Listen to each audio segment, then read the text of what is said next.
dah cantik dah. Hai, Assalamualaikum. Bersama dengan saya Din di Didik TV KPM bersama Icon. Dan macam biasa untuk bersama Icon, setiap episod kita menampilkan Icon yang berlainan di dalam bidang sukan, seni, dan hari ini nampak badan beruniform. Dan siapa Icon kita pada hari ini? Kita bersama dengan Puan Nurmala Baharudin, ahli Lembaga Pandu Puteri Dunia.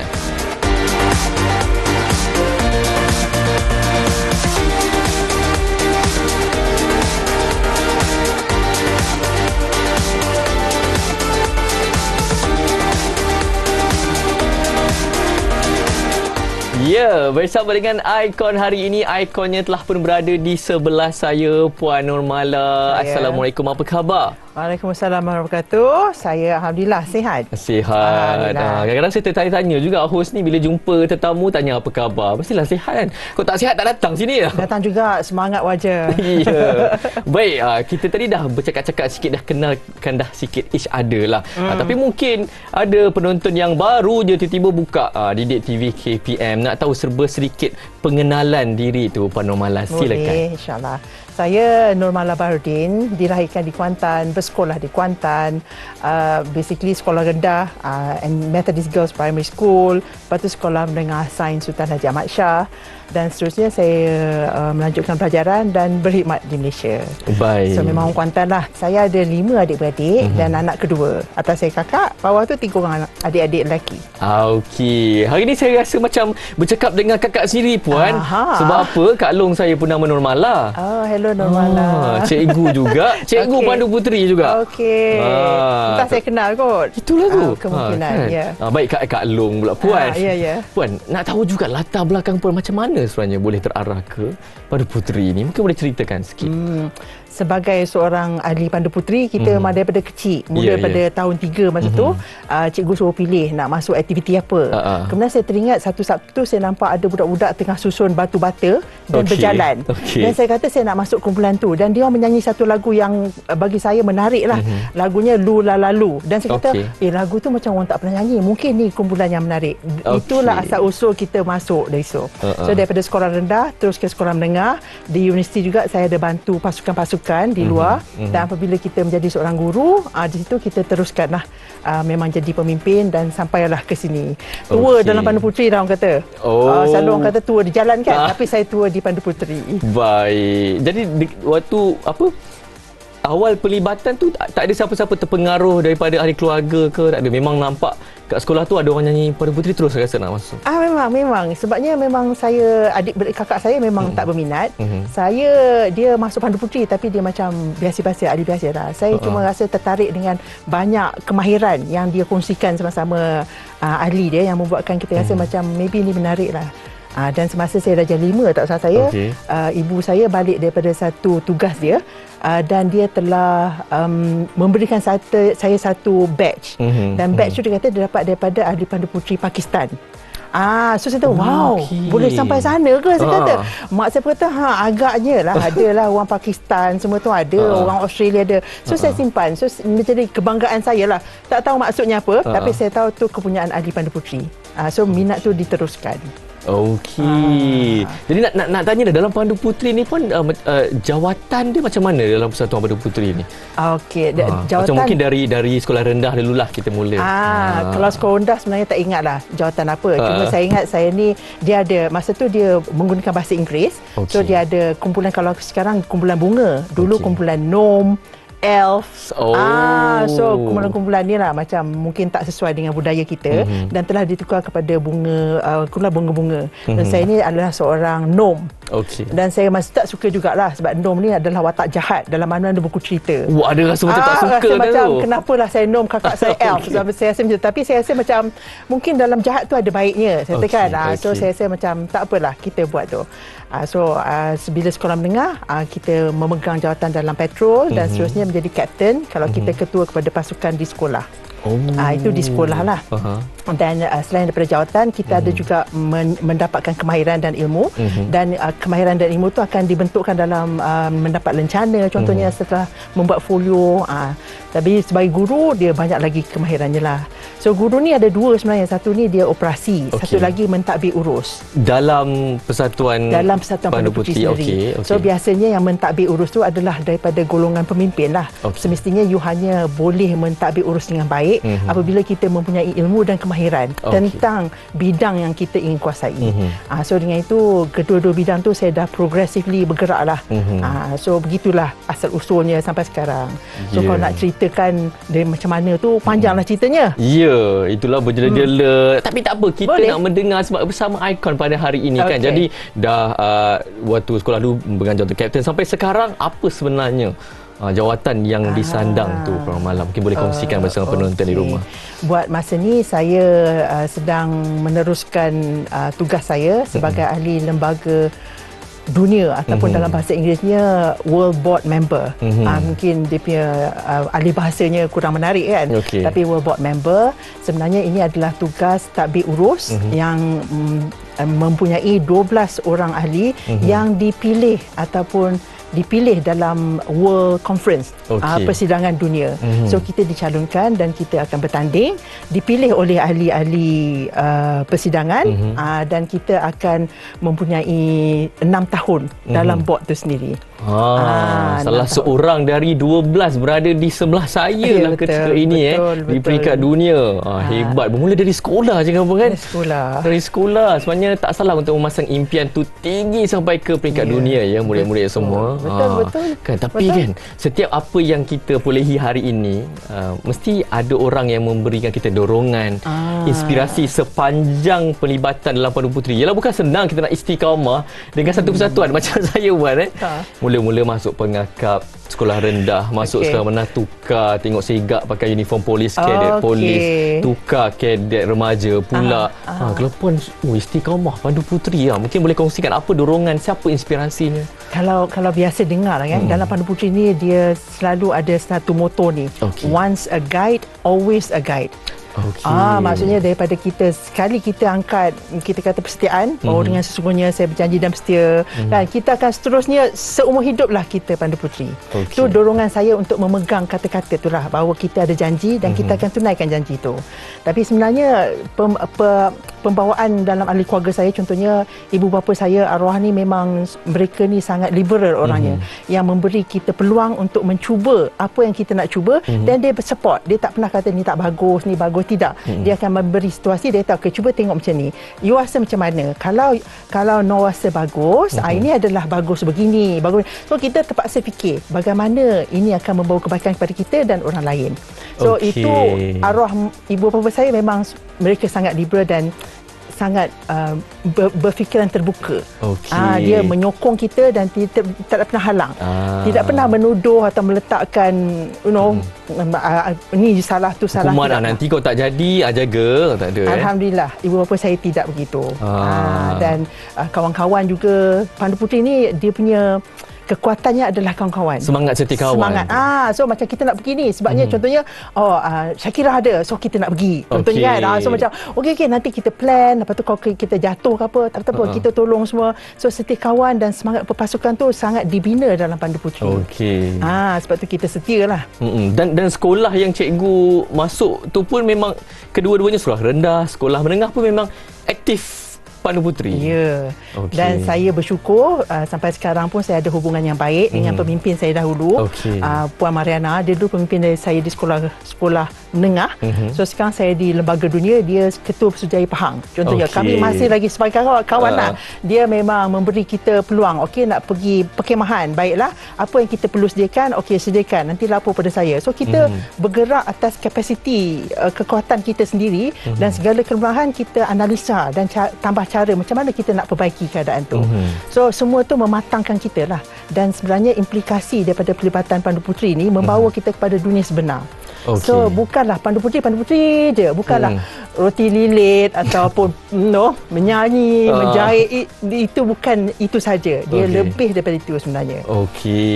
Bukan apa, kadang-kadang kita ni dah istiqamah dah waktu kita sekolah kan, memilih satu badan beruniform je. Betul. Tiba-tiba nanti kawan kat kelas sebelah tak nak join ke kadet polis, tak nak join ke kadet remaja, kita orang ada perkhidmatan nanti kan. Itu kadang-kadang kita pun goyang tukar pula puan. Tapi puan istiqamah, ada tips tak puan? Macam mana kita nak pilih yang tu? Sebenarnya kita didorong dengan semangat setia lah. Setia dan taat. Dan saya rasa dalam Pandu Puteri sendiri ada undang-undang dia, 10 undang-undang. Yang pertama tu, seorang Pandu Puteri tu boleh dipercayai. Taat setia, jimat cermat, sayang binatang dan tumbuh-tumbuhan. So ada 10 yang mungkin saya tak dapat hafal dengan baik di sini, tapi maksudnya semua tu adalah prinsip-prinsip hidup yang sangat penting. Sekiranya kita menggunakan prinsip tu dengan baik, insya-Allah kita akan didorong ke jalan-jalan yang benar ataupun jalan-jalan yang bermanfaat. Dengar tu murid-murid, mungkin ada yang dah nak ambil dah Pandu Puteri, tiba-tiba rasa macam nak tukar pula. Dengar apa nasihat ataupun tips daripada Puan Nurmalah sebentar tadi. Baik puan, kejap lagi kita sambung borak-borak. Kita berhenti rehat dulu, terus menonton Didik TV KPM.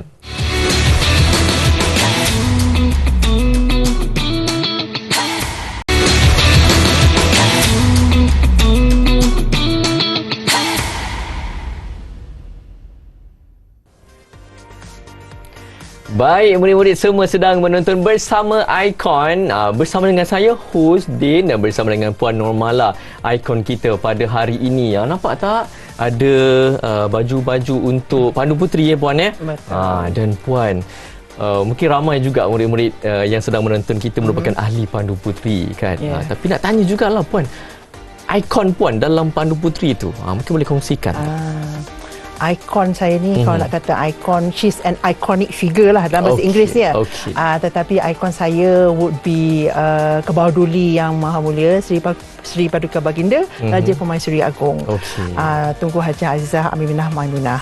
So tuanku sendiri adalah seorang ahli Pandu Puteri, memang sangat aktif dan terlibat dalam pelbagai aktiviti.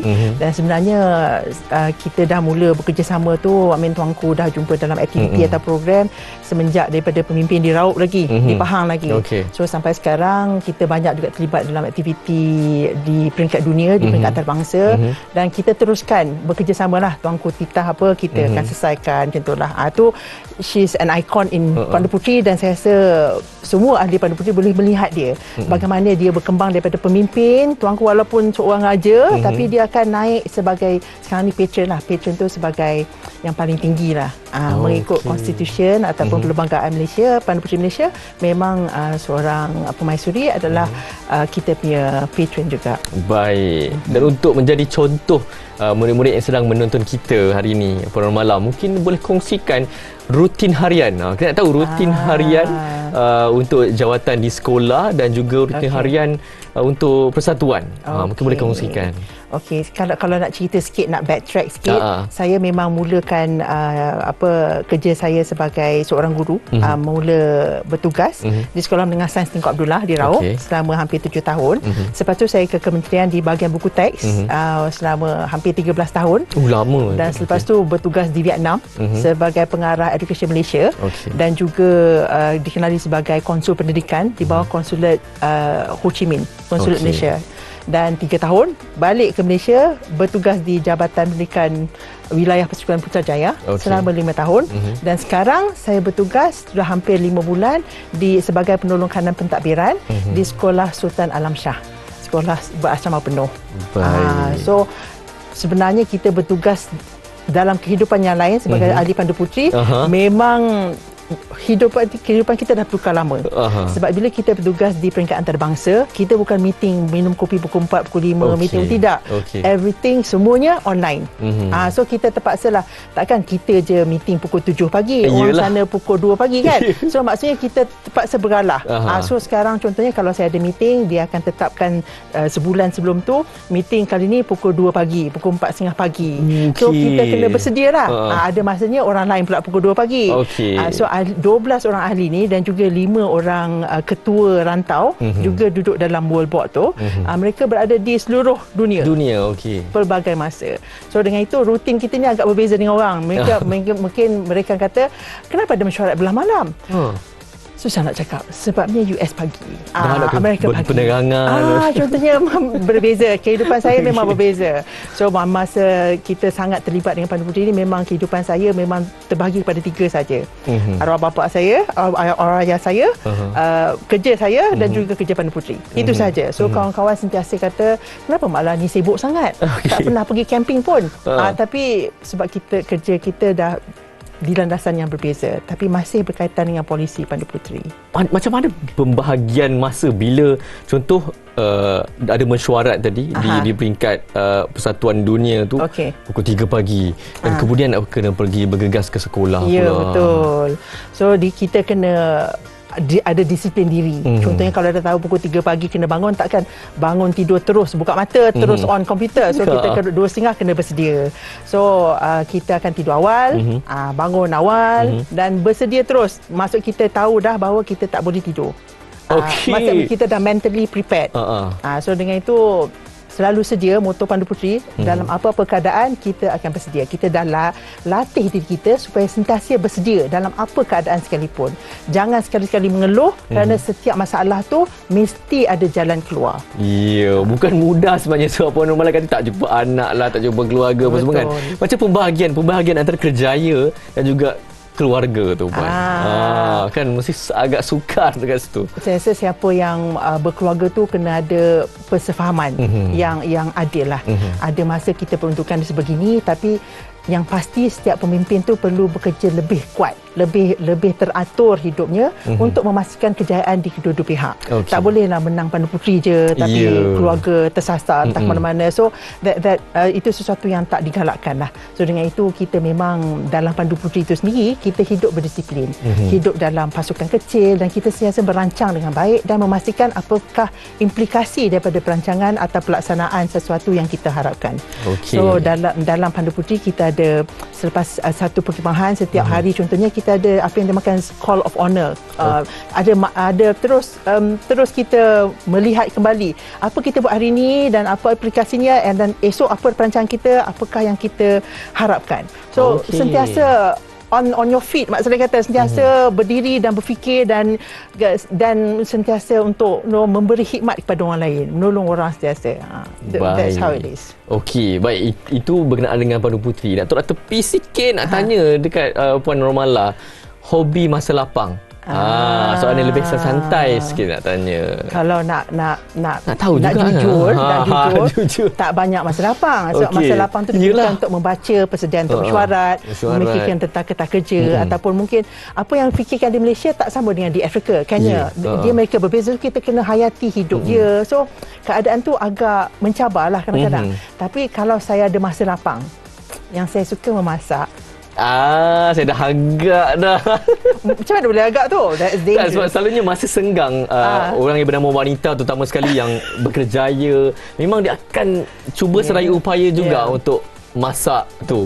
Betul. Mengimbau pasal masak ni, memang kalau di Raup dulu saya akan jumpa dengan makcik-makcik yang lama yang pandai masak, dan saya tanya, makcik-makcik macam mana nak masak ni? Dan di rumah saya akan masak. Dan saya masak tu jadi sedap tak sedap saya tak kira, tapi saya bagi anak murid dia, kata ini kuih lapis terbaik di dunia, sila makan dan habiskan. Anak murid kan, dia takkan nak lawan cikgu, dia makan sedap. Dan saya ingat sekali tu dah tak sempat nak masak, so kita beli durian sebakul. Raup murah duriannya, sebakul RM30 saja. So cikgu tak banyak duit tapi nak belanja orang, so kita beli tu dan bagi satu kelas baca. Dia orang sampai tak daya dah makan, lalas you makan selagi ada durian depan ni. So dia makan satu, dia kata bau KFC. Macam KFC. Saya pun, betul ke? Saya pun rasa bau durian. So maksudnya budak-budak ni terhibur dengan kita. Kita pun dengan sifat nak berkongsi, nak menggembirakan orang kan. Durian pun tak masak tapi tak apa, istimewanya makanan kan. So saya suka masak. Sedap tak sedap tu subjektif lah, tapi masak tu suka.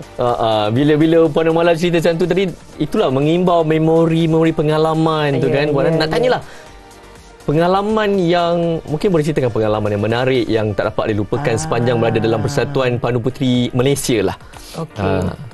Saya rasa yang paling saya tak akan lupakan adalah apabila saya diminta untuk mewakili Malaysia ke persidangan sedunia, Persatuan Pandu Puteri dan Pengangkat Puteri Sedunia di Manila tahun 2002. Masa itu pelibatan kita dalam Pandu Puteri hanya sebagai guru pemimpin saja. Bawa budak berkemah, aktiviti, pergi program, buat kertas kerja, lari-lari sikit untuk pemimpin yang dah berusia tu, kita lari buat kerja ni, type, print, itu saja. Namun begitu, bila diminta untuk pergi ke persidangan sedunia, dia membawa satu pengertian yang berbeza tentang Pandu Puteri. Pandu Puteri itu tidak terhad kepada pintu pagar sekolah sahaja ataupun dunia kita di sekolah sahaja. Pandu Puteri itu meluas sehingga selagi hayat dikandung badan dah orang kata. So dengan itu di Manila saya dapati bahawa di situ pun ada orang lelaki jadi ahli Pandu Puteri. Contohnya Amsterdam. So barulah saya tahu bahawa satu ketika dahulu ahli lelaki juga diterima masuk hanya untuk satu tingkap yang kecil saja. So sekarang ni tidak diterima lagi lah. So di situ saya nampak bagaimana sebenarnya dunia kita di Malaysia ni dikawal oleh polisi yang difikir bersama di peringkat antarabangsa. So di situlah saya berada sekarang, bukan mengawal tapi memikirkan apakah yang terbaik untuk 152 negara anggota di seluruh dunia. So pengalaman 2002 tu membuka minda saya tentang Pandu Puteri. Dia tidak berhenti dalam kemah sahaja atau tidak sekadar memakai scarf dengan baik atau memakai seluar yang betul warnanya. Bukan, kita perlu patuh, tetapi ada lebih daripada itu yang membawa manfaat kepada orang lain. So kita perlu berfikiran terbuka dan menerima, tetapi prinsip Undang-Undang Pandu Puteri perlu dipatuhi dan perlu kita pegang sepanjang masa. Baik. Dan nak tanya sikit lagi, Puan Mala, pengalaman pula di peringkat apabila menjawat jawatan ahli lembaga Pandu Puteri dunia. Pengalamannya agak mencabar. Kerana kita akan bekerja dengan orang yang kita mungkin tidak pernah bekerja. Contohnya dalam satu percubaan ada orang daripada Kanada, daripada Kenya, daripada South Africa, daripada Belgium, daripada Finland. Mereka semua kadang-kadang dia tanya kita soalan yang macam kenapa Malaysia macam ni? Tapi bila kita duduk dalam lembaga dunia, kita tidak lagi mewakili Malaysia. Tapi kita sebagai seorang ahli Pandu Puteri dan membawa hasrat untuk mentadbir urus Pandu Puteri di seluruh dunia. So kita tidak seharusnya pergi sana, dalam di Pandu Puteri Malaysia kita tak buat begini, di rantau seperti kita buat begini. Tidak tertakluk kepada itu sahaja. Dia sepatutnya lebih majmuk lah pemikirannya lah, dan lebih meluas cara kita memikirkan tentang aplikasi dan kesan-kesannya. Baik, terima kasih Puan. Banyak nampaknya saya belajar berkenaan dengan Pandu Puteri, bukan di peringkat Malaysia tapi juga di peringkat antarabangsa. Baik, kita berhenti rehat dulu Puan sebentar. Kembali selepas ini di Didik TV KPM.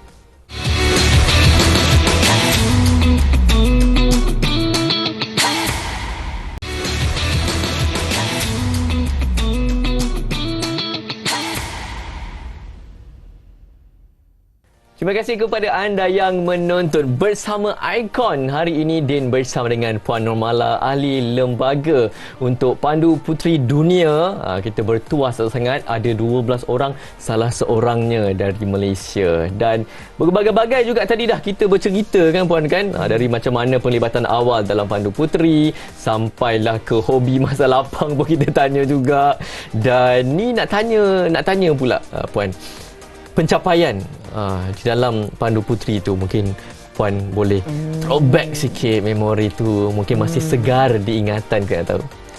Saya rasa segan juga nak cakap pasal pencapaian ni. Sebenarnya saya bukanlah ahli, saya tidak suka bertanding, saya bukan kompetitif dalam bahasa Inggerisnya, tetapi saya sentiasa diberikan cabaran untuk menjalankan tanggungjawab dalam pelbagai bidang. Dan saya orangnya jenis yang baik, saya cuba. Saya akan laksanakan. Saya jenis begitu. Dengan itu, secara tak langsung, saya telah melaksanakan tugas dalam pelbagai jawatan kuasa daripada peringkat daerah, negeri, kebangsaan, rantau dan dunia. So dalam erti kata lain itu pencapaian lah. Saya tidak ada menang trofi, menang sebarang sijil antarabangsa ke pingat lain berbeza kan. So kalau itu boleh dianggap sebagai pencapaian sebenarnya daripada istiqamah dan rasa taat setia tu kita teruskan. Cabaran banyak tapi kita teruskan. Ya, yelah, pada saya secara peribadi pun untuk mencapai satu tingkat ke satu tingkat tu pun satu pencapaian yang membanggakan, apatah lagi Puan Malas sekarang ni di peringkat dunia kan. Dan mungkin boleh kongsikan pula detik-detik manis, pengalaman manis pula. Manis dan pahit tu dia berganding lah bagi saya. Campur. Campur. Saya yang paling pahit, semua pengalaman pahit apabila saya kena bertanding. Apabila saya terpaksa bertanding jadi Ketua Suruhanjaya Malaysia contohnya. Bertanding di peringkat rantau Asia Pasifik untuk menduduki jawatan. Nak buat kerja tapi kena bertanding. So dia punya paradoks dia dahsyat sangat. So saya memang rasa memang pahit lah nak bertanding, nak memamparkan diri saya sebagai pemimpin yang berwibawa. Dan tapi saat-saat manisnya apabila orang mempercayai kita dengan mencalonkan kita untuk bertanding dan mereka menerima pula kita, memilih kita untuk menduduki jawatankuasa. Tu pahit dan manis tu bersama-sama. Dan saat manis-manis lain tu banyaklah, macam stevia dalam kehidupan memang banyaklah. Betul. Dia tidak toksik tapi dia membawa pengertian yang berbeza kepada hidup saya. Baik. Nak tanya juga Puan, cabaran tu tadi ada cakap macam-macam cabaran kan. Antara cabaran yang ditempuhi sepanjang menjadi ahli Pandu Puteri itu. Cabaran saya sentiasa dengan apabila kita terpaksa bekerja dengan orang yang kita tidak biasa. Contohnya lah, semasa saya menjadi ahli ahli jawatankuasa rantau Asia Pasifik, saya terpaksa pergi ke negara-negara rantau untuk melaksanakan pengurusan audit ke atas persatuan yang contohnya saya pergi ke Jepun mengaudit pengurusan Persatuan Pandu Puteri Jepun. So dengan itu di tempat yang berbeza dengan tugas yang sangat dahsyatlah kita menjaga dia mandat kita sebagai jawatankuasa dan juga air muka dia sebagai orang yang mentadbir urus persatuan. Bagaimana kita memastikan bahawa jiwa dia masih segar bugar dan terus menerus akan membuat baik melalui Pandu Puteri selepas kita membuat audit terhadap mereka. So itu cabaran lah. Nak bahasa, satu lagi macam orang Jepun contohnya, dia tidak bercakap bahasa Inggeris. So mereka terpaksa membuat terjemahan dahulu dengan soalan kita dan terjemahan dulu dengan apa yang dia nak hasratkan. So semua tu adalah cabaran. Cabaran dari segi komunikasi bahasa. Sangat mencabar. Tapi saya rasa itu semua membawa kenangan yang manis lah. Dan ada kira-kira macam pertukaran waktu contohnya, sampai kita terlupa, ni Ramadan. Tapi kena, tapi tak kena. So macam Ramadan, Ramadan dia macam mana dah lupa dah Ramadan. So, macam sebab terlalu dah menjiwai negara tu, sebab kita Ramadan, sekejap kena sembahyang sekejap pukul berapa ni. So itu semua adalah cabaran lah. Cabaran-cabaran manis yang membawa penuh pengertian. Puan, sekarang ni kan sebab dari tadi kiri kanan ni ada banyak logo, lencana. Kita pakai apa sebenarnya Puan? Lencana, logo? Ni lencana. Ni adalah logo dan ini sendiri adalah lencana lah. Lencana yang ditampal. Itu lencana dalam bentuk pin lah. Ada tak berbeza yang bentuk pin yang ditampal ni tak ada beza pun? Tak ada beza. Dia lebih kepada penganjur tu nak sediakan sama ada dalam bentuk patches ni ataupun dalam bentuk lencana. Dan saya rasa semua ahli Pandu Puteri akan kenal lah. Ni adalah uniform pemimpin Pandu Puteri dan di sini adalah uniform pemimpin juga tapi lebih kepada ahli lah. Ahli pakai ni. Vest tu adalah untuk aktiviti di luar. So kita pakai vest. Dan vest ini? Ya, betul. Dan apabila kita terlibat di pelbagai peringkat, kita berkawan kan. Bila berkawan kita akan bertukar. Kadang kita bagi satu je lencana tapi dia bagi 10 lencana. So dengan boleh itu jadi macam boleh. Ada masa dia ada banyak lebih daripada kita. So kita ada satu saja tapi dia berbesar hati dapat lencana daripada Malaysia, dia bagi 10 daripada Korea contohnya. So kita pun bertambah-tambah lah. So ini semua koleksi ni melambangkan betapa luasnya dunia kita apabila terlibat dengan Pandu Puteri yang berada di peringkat dunia. Dia bukanlah persatuan di Malaysia saja atau di rantau saja tapi dia adalah persatuan dunia. So dengan itu kita punya ramai sahabat, ramai kawan, ramai kenalan dan lencana ni adalah lambang-lambangnya lah bahawa dunia tu sangat luas melalui Pandu Puteri. Dan kita insya-Allah tak akan rugi. Dan dunia sekarang saya rasa lebih beruntung lah dengan melalui Zoom kan, atau Google Meet, kita boleh berjumpa dah kawan ni. Kalau dulu macam tunggu-tunggulah, bilalah mesyuarat seterusnya, bilalah program seterusnya, berapa ribu pula kena simpan duit, Sekarang tak ada duit pun tak apa, just online bayar dia bulanan punya Unify ke apa, dan kita boleh bercakap dengan kawan kita. So tu untungnya sekarang lah. Okey Puan, nak tanya juga berkenaan dengan logo ni tadi kan. Contoh kalau macam pengakap nak dapat logo tu macam kena ada kemahiran, kena macam ada ujian, dapatlah satu logo. Tapi kalau untuk Pandu Puteri ada, tapi saya tak paparkan di sini. Kalau Cik Din tengok yang dekat Malaysia tu, ada gambar, itulah lencana saya semasa Tunas Puteri lah sekarang. NOM kan, NOM. So tu sebenarnya masa kita jumpa tu, kita kena kilatkan lah supaya dia bersinar-sinar, kena pakai beraso. So pagi Sabtu tu kena pakai beraso kan, kalau tidak nanti cikgu pemimpin marah. So pakai beraso, kilat-kilat, tu yang paling awal lah saya ada. Dan yang lain ni banyak pada event. Okey. Jadi apa je logo, semua kelencana logo kita boleh tampal di baju seorang? Sebagai casual boleh. Kalau nak pergi campfire boleh. Kalau pergi istiadat lebih pada inilah. Kalau tengok di sini, kalau di Malaysia ni yang di biru tu dinamakan sebagai penampang. Pemimpin mungkin kenal lah ni. Penampang tu tidak boleh 5 lencana pada setiap masa. Okey, maksimum 5. So dia berbeza dengan pengakap ke apa, mungkin dia ada banyak lagi sini kan, tapi Pandu Puteri ni dia perempuan kan, kemas, menarik kan. So yang 2 yang atas ni memang wajib adalah sebagai lembaga ahli dunia dan juga ahli Pandu Puteri Malaysia. Dan 3 lagi tu merupakan pingat yang saya perolehi sepanjang pelibatan saya. Peringkat rantau spesifik ataupun Malaysia. Tertarik pula saya dengan logo banyak-banyak macam ni kan. Jadi itulah macam yang Puan Normal cakap tadi, mungkin kita bagi 1, orang balas 10. Ya, betul. Dan memang logo tu semua memang logo-logo yang berkaitan dengan Pandu Puteri sahaja? Ya, dia sebenarnya ada logo yang berkaitan dengan persatuan. Ada juga macam ni, contohnya budaya-budaya di South Africa. Dan sini adalah satu rumah Pandu Puteri di Filipina contohnya. Dan lain ni lebih kepada program atau aktiviti. Inilah 2002, inilah persidangan dunia yang pertama yang saya hadir. So ni adalah kenangan manis. So bila kita teringat kenangan ni, kita teringat kawan-kawan kita, kita teringat kita punya pengalaman di sana, cabaran yang kita terima, pahit manis tu sebenarnya asam garam hidup lah. Tanpa pahit manis tu saya rasa mustahil untuk kita menghayati hidup ni. Kita hidup ni orang kata sekali, tapi tidak. Di hari-hari kita hidup. Setiap hari tu kita akan hidup.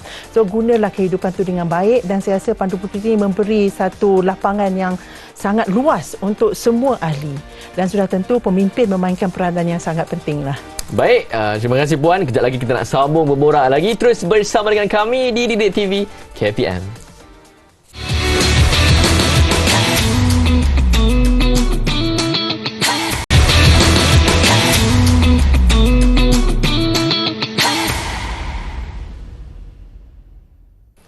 Terima kasih kepada murid-murid ataupun semua penonton Didik TV KPM untuk program kita pada hari ini bersama ikon di sebelah saya bersama dengan Puan Normala, salah seorang ahli lembaga Pandu Puteri Dunia ya. Dan perasan tak tiba-tiba bertukar dekat sini ada macam kita panggil vest Puan Ya, yang ini untuk Friends of Asia Pasifik ataupun dalam bahasa Melayu Sahabat Serantau Asia Pasifik. Apa ni sebenarnya Puan? Apa kaitannya dengan Pandu Puteri itu? Ini sangat menarik dan perlu diketahui umum, saya rasa. Sebab sebagai ahli Pandu Puteri, kita mestilah wanita, perempuan, lelaki dah tak boleh masuk. Namun begitu, Sahabat Rantau Asia Pasifik ni adalah satu cabang Pandu Puteri yang tugasnya khas untuk membina dana, mencari dana yang akan dikhususkan untuk program dan juga aktiviti berlandaskan Pandu Puteri. So dengan itu lebih dikenali sebab dia international, dimulakan oleh pengasasnya daripada Korea. Dia lebih dikenali sebagai Friends of Asia Pacific. Sahabat tu adalah dia punya terjemahan dia. So di Malaysia saya masih bertugas sebagai country coordinator atau yang menyelia bagi Malaysia, dan saya akan menjaga sebaiknya ahli-ahli yang ada di Malaysia. Dan untuk menjadi ahli, kita hanya bermula dengan 80 pounds sterling saja. Dan sekali kita membayar sebagai keahlian itu seumur hidup. Dan duit itu akan masuk kepada tabung untuk membiayai semua aktiviti yang berlandaskan Pandu Puteri di seluruh rantau Asia Pasifik saja. Tetap juga perempuan saja. Masih. tapi tak keahlian ni daripada baby, daripada anak-anak bayi ke lelaki, perempuan semua generalist. Dia tak ada khusus pada perempuan. Cik Din sendiri pun boleh jadi ahli hanya dengan 80 pound sterling saja. Sekali bayar, dan kita boleh tingkatkan kita punya keahlian dari masa ke semasa mengikut kemampuan kita dan bila sesuai. Baik. Mungkin ada yang dah berminat kat situ. Dia akan pakai live vest nanti kan? Boleh pakai dia vest. dah menjadi ahli tu dapat lah. Ya, ni vest khusus untuk ahli daripada Malaysia. Mungkin daripada Thailand berbeza sedikit, tapi ini khusus untuk Malaysia. Baik. Boleh lekat-lekat lencana juga? Boleh. Nak juga lekat lencana. Saya cemburu tengok banyak dekat sini. Dan dia tidaklah ada program khusus formal atau latihan, tak ada. Dia lebih kepada perjumpaan untuk membina dana. So, pergi contohnya melancong di Cameron Highland. Dan sambil itu kita membina untuk membeli selimut contohnya, atau menjual strawberries ke. So kita membuat aktiviti yang membina dana.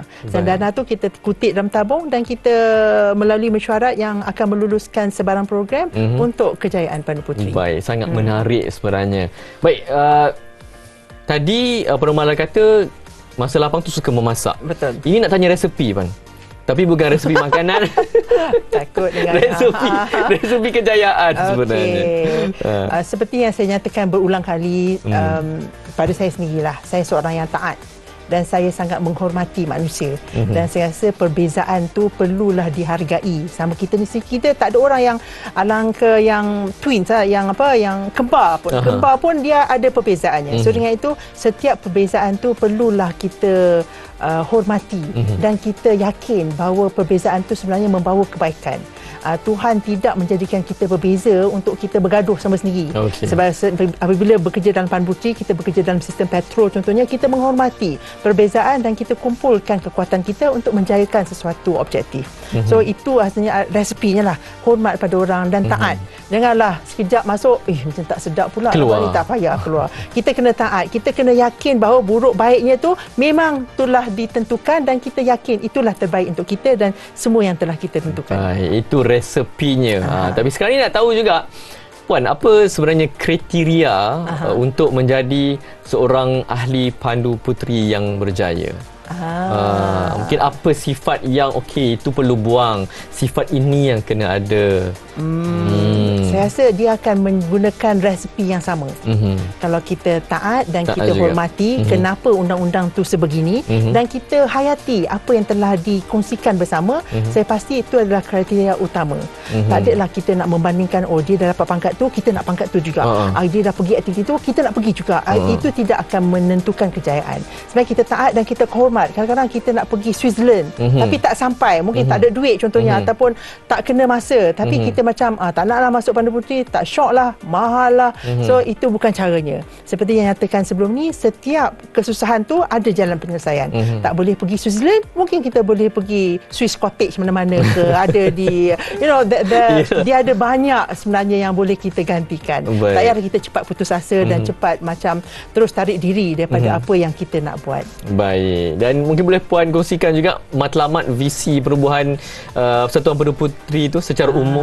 Secara umumnya daripada peringkat dunia ataupun peringkat negeri, visi dan misi akan membawa kepada membina generasi dunia yang lebih berguna.